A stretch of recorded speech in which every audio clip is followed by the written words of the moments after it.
Edward Thomas Fellowship, an organisation established in 1980 to perpetuate the life and work of Edward Thomas. We also run a study centre with a collection of over 2,500 books by and about Edward Thomas and other poets and writers, and from where we are broadcasting this evening. Edward Thomas was a literary critic, writer and ultimately poet who lived in the village of Steep on the edge of Petersfield between 1906 and 1916, from where he wrote some of his most important prose and poetry. As it is National Poetry Day today, it is worth recounting that his entire output of poetry, 144 poems including the well-known Adlestrop and As the Team's Head Brass, were written in a two-year period between the end of 1914 and the beginning of January 1917. He was killed at the beginning of the First Battle of Arras on Easter Monday, 9th of April 1917.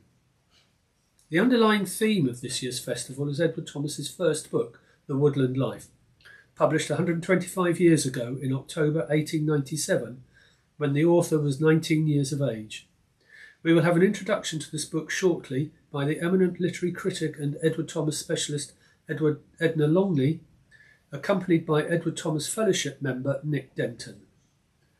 Over the 4 days of the festival, in conjunction with Petersfield Museum and Art Gallery, we will be bringing you a series of talks, play and poetry readings, workshops and our first open mic night on Friday 7th of October. The main day of the festival is Saturday, the 8th of October, when there will be a full day of events from 9 a.m. to 8 p.m, comprising a digital link-up with the poet Ben Clark in Spain, a poetry reading session, A Brunch of Poets, a talk by Guy Cuthbertson about Edward Thomas and the Simple Life, which includes reference to a trial that took place in the museum's own courthouse, where many of the events will also take place. There's a conversation between the poets Andrew Motion and Sasha Dugdale before Saturday closes with a roundtable discussion on aspects of the friendship between and early influences on Edward Thomas and Robert Frost. The final event of the festival is a walk taking place on the morning of Sunday the 9th of October, with a choice of a longer, more strenuous route or a shorter one that is less so, around the steep area so well known by Edward Thomas and his family. The longer walk will include walking up to the Edward Thomas Memorial Stone on the shoulder of Mutton Hill and a visit to Steep Church to see the memorial windows. There will be occasional stops along the way for readings of Thomas's prose or poetry. Also taking part in the festival, in addition to those already mentioned, include poets Elora Sutton, who is about to start a second residency at Petersfield Museum and Art Gallery, Yvonne Reddick, who will also run a poetry workshop on Saturday afternoon, Catherine Bevis, Daljit Nagra and Jess Mukherjee. We are delighted that so many eminent poets are taking part this year and bringing such a wide perspective to the festival. Lastly, we are thrilled to welcome the multi-award winning Irish poet Michael Longley to the festival, who will be joining us in person for the Brunch of Poets session on Saturday. Michael, together with his wife Edna, have kindly agreed to become patrons of the festival. Many of the festival participants will have signed books for sale at a mini book fair being held in the courtyard at Petersfield Museum and Art Gallery on the Saturday between 10 a.m. and 3 p.m. Full festival details may be found on the Museum and Art Gallery website, www.petersfieldmuseum.co.uk, then go to events and the festival. Finally, I must thank Arts Council England and players of the National Lottery, without whose help and support we would not have been able to bring you such an exciting festival. And now, without further ado, I will pass over to Edna, who will talk about the woodland life and its significance in Thomas's own life. Edna will be followed by Nick Denton, who will talk about the field notebooks which Thomas drew upon to write The Woodland Life. And if you have any questions, we will try to answer them this evening or later by email. Edna. Thank you, Jeremy. Well, I think there are several reasons why The Woodland Life, published in 1897, provides a good headline or a good motif for this year's Edward Thomas Literary Festival. As Thomas's first book, it both reveals his early influences and contains prophetic traces of the poet he would become. Again, the book's very title prefigures a central focus and symbolism in his poetry, all those trees, copses, combes, woods and forests. The woodland life also suggests the ecological vision of which Thomas was a literary pioneer, not only the natural history of woodlands, but habitat in a larger sense. Life lived as what Thomas would later call an inhabitant of the earth. There's a link with the end of his poem, The Chalk Pit, where one of the speakers says, "Imperfect friends, we men, and trees since time began, and nevertheless, between us still we breed a mystery." And perhaps the woodland life introduces us not only to tree mysteries, but also to the mystery of Thomas's slow genesis as a poet, and to what that says, this slow genesis, about the mystery of poetry itself. Although broadly unified in style and approach, The Woodland Life brings together a selection from the essays which Thomas had contributed to various journals, essays on autumn woods, winds of winter, a Surrey woodland, and so on.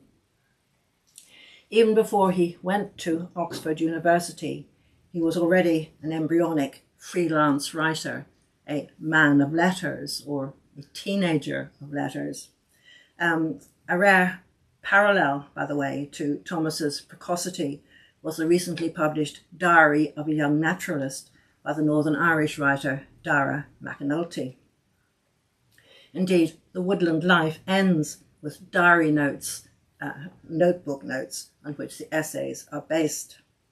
This diary in English Fields and Woods, as he called it, which takes up about a third of the book, is more than an appendix, and Nick is going to talk about Thomas's notebook habit and its significance for the woodland life and his writing more generally. At the other end of The Woodland Life, the book's dedication casts a different light on its origins. The Woodland Life is, quote, inscribed to the memory of James Ashcroft Noble. James Ashcroft Noble, the father of Thomas's wife Helen, was a writer and editor, a quintessential visual poems, but also to our whole understanding of modern poetry after 1900. So, as an aspiring author and literary journalist, the young Edward Thomas had several strings to his bow, all of which would resonate in his poetry. But The Woodland Life marks the fact that nature writing, or what Thomas called country books, would be the primary genre of his creative prose. So what kind of nature writing do we find in this first book? Thomas's brief memoir, How I Began, which he published in 1913, describes the manner of the woodland life. He says, quote, "It was largely founded on Richard Jefferies' Amateur Poacher, Charles Kingsley's prose idylls, and the newspaper columns of a then popular topographical writer, Francis Knight. These three models cover a stylistic range from concrete observation to Kingsley's more idyllic tendency and Jefferies' visionary moments." And then Thomas goes on to mention other influences at that time, tones supplied also by Shelley and Keats, and later on by Ruskin, De Quincey, Walter Pater, and Sir Thomas Browne, a wide range there. Jefferies was probably Thomas's most significant formative influence. There was a case for Shelley too. But we can see that Thomas's literary ambition encompassed more than country books as ordinarily understood. He was also interested in elaborate prose writers like Browne, writers with qualities we might term poetic. Indeed, Thomas believed that poetry and prose were drawing closer together at the end of the 19th century, and he was already passionate about poetry. He records elsewhere that at the age of 16 or 17, poetry had given him a second world in which he thenceforth moved with a rapture not often observed in the religious, passionate rapture that poetry inspired. In this memoir, How I Began, Thomas is being ironical about what he sees as the pretentiousness of his early style, its remoteness from speech. As a more mature prose writer, when he was unwittingly clearing the stylistic ground for his poetry, he stressed the crucial nexus between literature and speech. This made him particularly hard on his own youthful attraction to the writings of Walter Pater, writings that influenced the art for art's sake doctrine of the 1890s. In 1913, Thomas published a mainly negative book on Pater, in which he calls Pater's prose style exquisitely unnatural. But this is a case of a disciple rejecting a former master. When Thomas began, he wasn't immune to the aestheticism which Pater had helped to promote. Indeed, despite its earthy subject matter, The Woodland Life has stylistic and structural features that we might associate with the 1890s, the period of Oscar Wilde.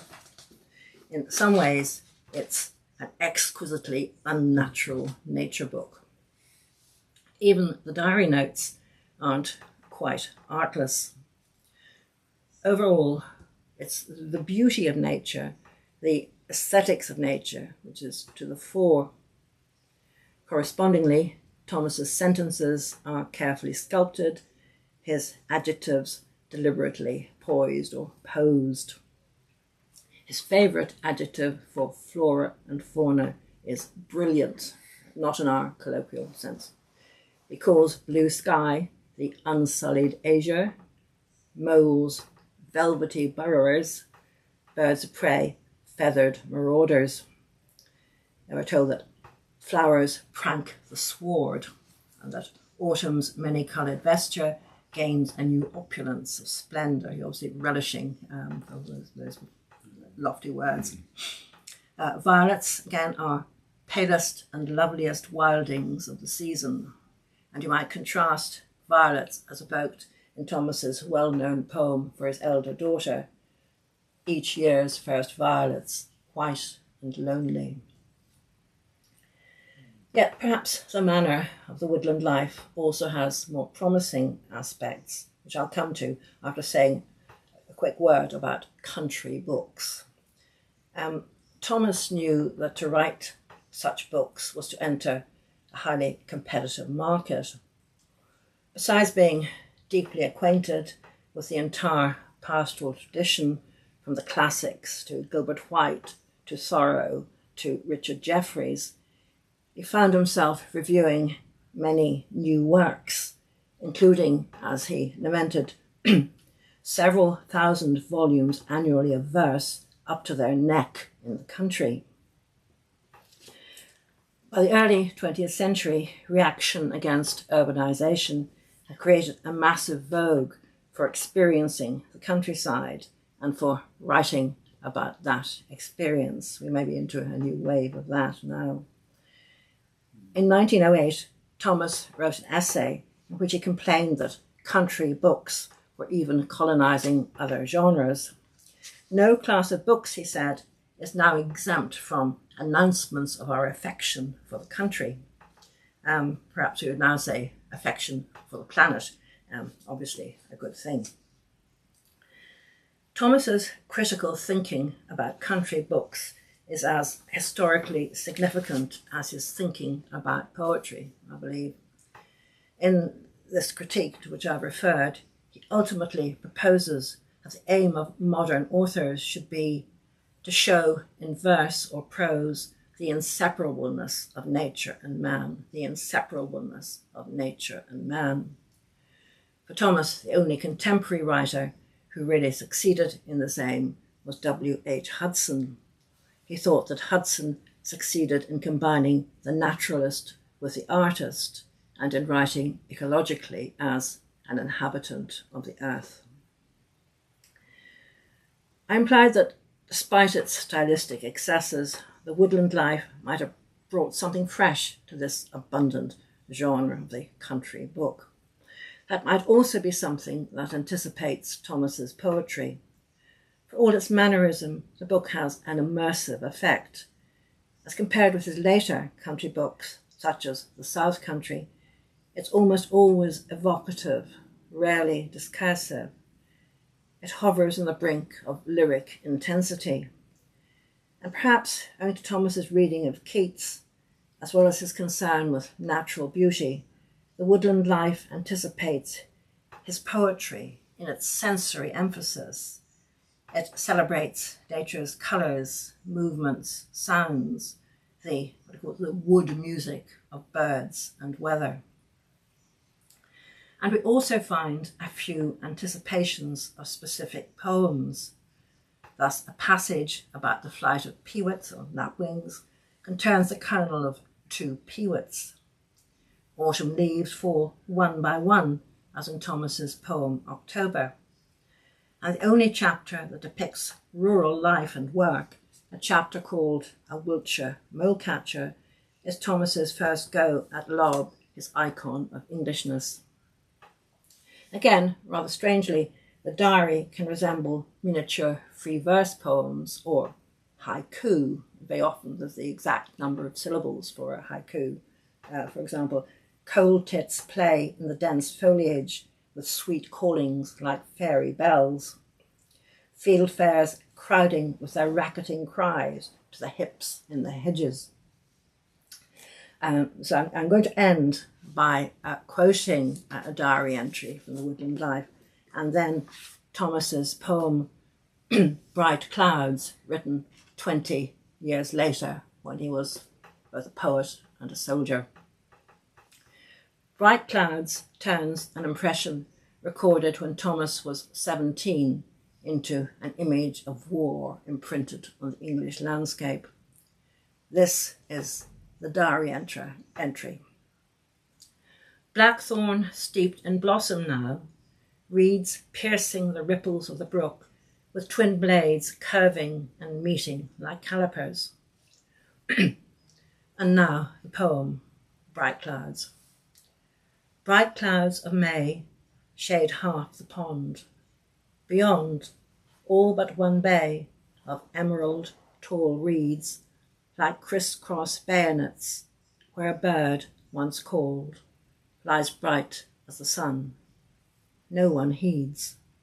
The light wind frets and drifts the scum of May blossom, till the moorhen calls again, naught's to be done by birds or men. Still the May falls. Gosh, thank you, Edna. That was wonderful. A wonderful tour de horizon, I think, as Nick might say, of Edward Thomas's influences and the significance of the woodland life. Nick is going to provide a quick summary now of Edward Thomas's life during the year that the woodland life covers, and how the notebooks he wrote almost every day helped shape this book and his other later country books and his poetry. So, Nick. Thank you, Jeremy. The year that Woodland Life covers was a very exciting one for Edward Thomas, full of potential and promise, and increasingly fruitful. He had left St Paul's School at the end of the spring term of 1895, aged 17, ostensibly to take the civil service exams at his father's insistence. In fact, he was determined to be a writer. He had already written a number of articles for a children's magazine, Young Days, which I think we've got a copy of here. But his attempt to get a 5-year apprenticeship in the North Wiltshire Herald, which was Richard Jeffreys' paper, had been turned down by his father in March. In April, he walked from London via Hungerford to Savernake Forest, and then on to Swindon, where his paternal grandmother and aunt and uncle all lived, and where he had spent many summer holidays. He was there for much of the summer, except for a week in Clifton, exploring the Wiltshire countryside and reacquainting himself with Dad Ousel, who was a great influence on him, before returning to London in August. He returned again to Wiltshire the following February for another 6 weeks. And in between these visits, he met and fell in love with Helen, his future wife, and daughter of his mentor, and the dedicatee of the woodland life, James Ashcroft Noble. He also made several journeys out of London, some of which he wrote about for magazines such as The Speaker, New Age and Globe, for a more grown-up audience than young age. Later these pieces were brought together, as Edna explained, in The Woodland Life. All were based on the daily jottings in his field notebooks. And these have become, I think, very significant. The field notebooks become basically his main source for a lot of his country books, and also later is also big influence on his poetry. Between 1894 and 1915, Thomas filled about 100 notebooks with his outdoor observations of nature and scenery on his walks. Almost all seem to have survived. There might be some that are missing from this period, but they can be found in the Berg collection in New York, in manuscript boxes and cases. And for a long time, the only way you could actually see these notebooks was actually going to visit them. But you could actually go and visit New York and actually sort of get a physical copy of it and take it down. But since COVID struck, one of the very silver linings of COVID has been that they are actually able to provide them on a sort of limited basis to people who ask. And I've been very much helped in this with one of my fellow committee members, Benedict Mackay, who actually went to spend some time in New York.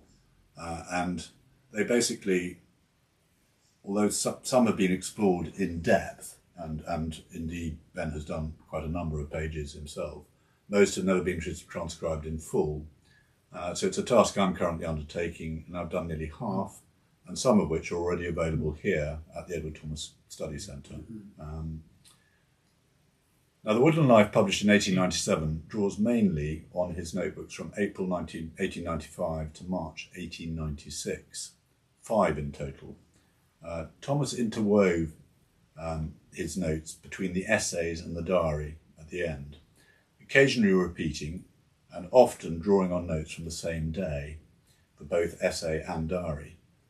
Confusingly, the first 3 pieces, The Sweet of the Year, Lydia Dragos, and A Wiltshire Molecatcher, were drawn from the second Wiltshire trip he made in the early spring of 1896, while the later pieces came from the previous autumn and winter of 1895-6 on his walks in Surrey. His notebooks at the time fall into 3 main groups. Later on they become less complicated and there's just one group of notebooks. But during this period he seems to be keeping up a number of different notebooks, somewhat complicated, but understandable for a young man starting out, keen to establish himself as a writer, overflowing with ideas and inspiration, and already clearly a very proficient naturalist. They're all field notes, but may have had somewhat different purposes. There's also one single volume from 1894, which is a comparison between his own seasonal observations day by day throughout the year and Gilbert White's in the Natural History of Selborne over a century before. Although he drew on all 5 of the notebooks that year for The Woodland Life, one I think particularly stands out as its precursor. It's volume 4 of the Field Notes, which rather strangely sits just as volume 4. There is then volume 5 onwards, but where volume 1 to 3 has got to, we don't quite know. It seems to be a fair copy of one of the natural history notebooks of the period for November to February, but expanded to include much new material, some of which he used in his Woodland Life essays about his expeditions in Surrey that autumn and winter. It's also interspersed with poems in Thomas's best hand by the poets Edna mentioned, who were a particular influence on him. So, for instance, Shelley and Keats, also Wordsworth, Browning, Tennyson, Chaucer and Spenser. In an extended entry in January 1896, Thomas also wrote a paean to the early signs of spring, very much in the style of his hero, Richard Jefferies. The notebooks identify some of the locations that Thomas was writing about, which are not always clear in the book. So in Wiltshire, as well as Lydia Tregear's in Cote, where Jefferies had been brought up, just outside Swindon, there were also the old castles of Liddington and Birdrop and Ladder Hill and Wilton Water beyond Savernake. There is also more detail of where he went on his expeditions when at home between the commons in London. He often visited Wimbledon Common and Merton via the River Wandle, and went to Richmond Park on several occasions, including 2 visits in early 1896 with Helen Noble. The previous month he went on 2 longer walks to Woodmansterne and Chipstead, and to Sutton, Banstead, Tadworth and Box Hill, exploring the woods, fields, commons and byways of what was then a very rural Surrey. He also got to know the South Downs on a holiday in Eastbourne the previous August, and he wrote of his exploration of them in more detail in his notebook, much more than in the Woodland Life diary. And it's fascinating because obviously the South Downs was a place he got to know much later when he came to Steep, and yet he's already sort of beginning to describe the Downs in the same way that he does sort of 10 years later or more. The entries about the natural world he was observing in his notebooks are remarkably consistent over the 20 years that Thomas was writing them. It's a daily habit he'd acquired when he was pretty young, influenced by Jefferies, as he described in the autobiography of his childhood. There are notes about the flights and calls and songs of rooks and jackdaws, peewits, he called those lapwings, wood pigeons, blackbirds, robins and thrushes. He describes the colours of the trees, flowers and other vegetation, the first celandine, which often he wrote later about his daughter, actually, Bronwyn, discovering Bronwyn was always managing to find the first flower, whether it was violets, snowdrops, celandine, etc. The last ragwort, the arrival of the chiffchaff, the first complete, something that he always noted in almost every year. Yeah. The first complete song of the chaffinch, the first and last cuckoo, swallow, swift, and then spring growth in winter. So themes that come through later in his poetry, for instance, remnants of summer flowers in late autumn, an hour of different seasons, the gradations of a sunset, the skyscapes and landscapes, and how they were affected by the seasons, the weather, the time of day, all featured regularly in his notebooks throughout these 20 years. So reading entries he wrote in 1895, one could be reading ones he wrote 20 years later, often one feels one could. Though his younger self does show occasional doubt when identifying flowers or wondering why birds are behaving in a particular way, he does actually sort of put a few question marks in. Later on he's obviously doesn't feel so he feels more knowledgeable.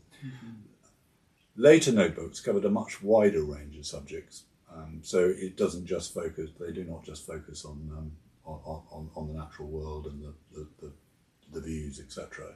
They include churches and graveyards, pubs, the staff working there, the locals, farm buildings and farm activities, rural events, and meetings with characters, either local or often itinerant. I mean, he was a great fan of meeting the gypsies, etc., and he would write these up and on his journeys. And he also described occasionally, not that often, depressive or transcendental moments, and they're rather wonderful when you come across them in these sort of notebooks.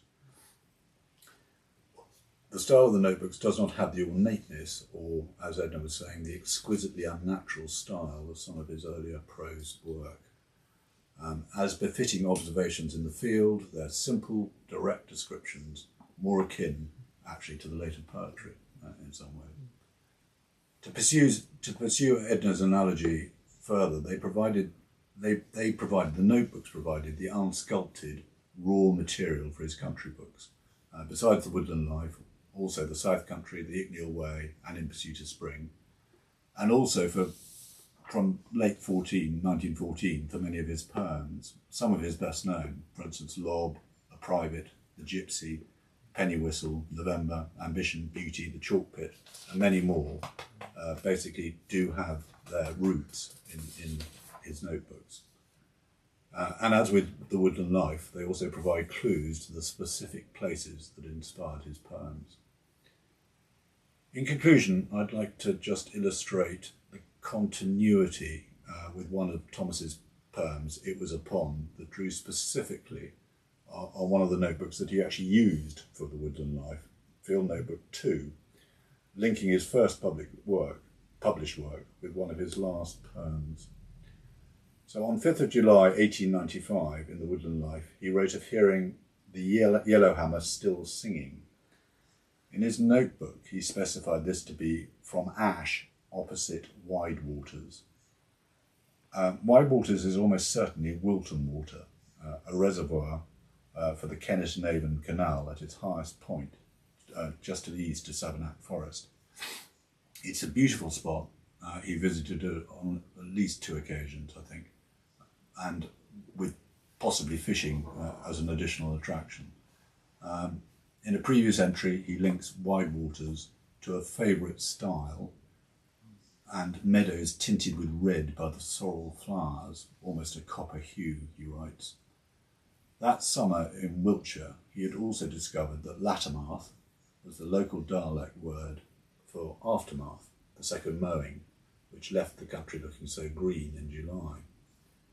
So in It Was a Pond, written in June 1916, looking back at that time after the interval of a score of years, as he puts in the second verse, he wrote in the first verse, It was upon a July evening at a stile I stood, looking along a path over the country by a second spring drenched perfect green again. The Lattermath will be a fine one, so the stranger said, a wandering man. Albeit I stood at rest, flushed with desire I was, the earth outspread, like meadows of the future I possessed. And to my mind, here's the encapsulation of what Thomas felt about this Annus Mirabilis, this year of the Woodland Life, looking back 20 years from the bleakness and horrors of World War I. Goodness, that was wonderful from both of you, Edna and Nick. Thank you very much. I was just thinking that when you read It Was a Pond, that the poem was the Woodland Life was the first mowing, and the poem was the Lattermath, the second. Yes, very nice. Yes. Lovely, and that's really lovely. Yeah. I've just been checking on my phone to see if we've got any questions, but we haven't got any through yet. But perhaps, unless there's something particularly that you've picked up between you that you want to mention, I was I was fascinated by both of your comments that he was sometimes certainly in the Woodland Life, it would be difficult to identify where he was, which was a trait that came through quite strongly when he was writing his sort of travel books later on. Yes. I haven't worked out. And have you got a view as to why he kept these things so he didn't write about it? I mean, there are places where it feels, it must be Lewis, it must be this, but do you know? I mean, it's interesting that he does keep one guessing in this way, or people with local knowledge even have to, as an effort to track him down. But maybe that's in a way poetry, Yes. And one of the things, although I've been saying how wonderful it is to come back to the Edward Thomas country after, because of the pandemic and so on, Yes. being able to come hereabouts. But I'm not sure that there isn't, in that sense, an Edward Thomas country. He always rather objected to books about Hardy. He was very devoted to Hardy's poems, but people, perhaps they still do, at that date were publishing books about the Hardy country and trying to pin down, episodes or locations in Hardy's fiction and attach them to a particular bit of the Dorset countryside. So I don't know.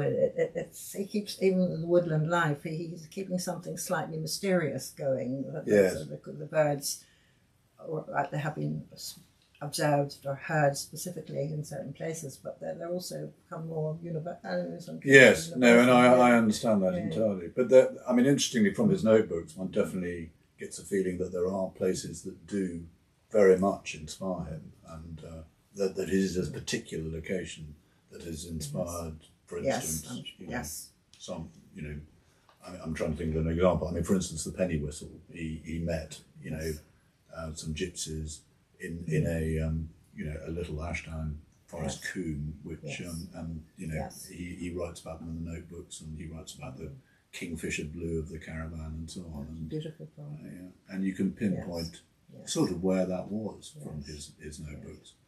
Yes. His very first poem, Up in the Wind, we know exactly where that pub still is.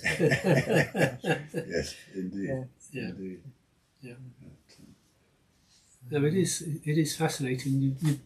You wonder if in his notebooks he would want to know where a particular location was, but perhaps he wanted to just keep it a little bit private and not wanted, because this was the time when people were beginning to get out and about, so having a little bit more leisure time and getting out and exploring and finding the countryside for themselves.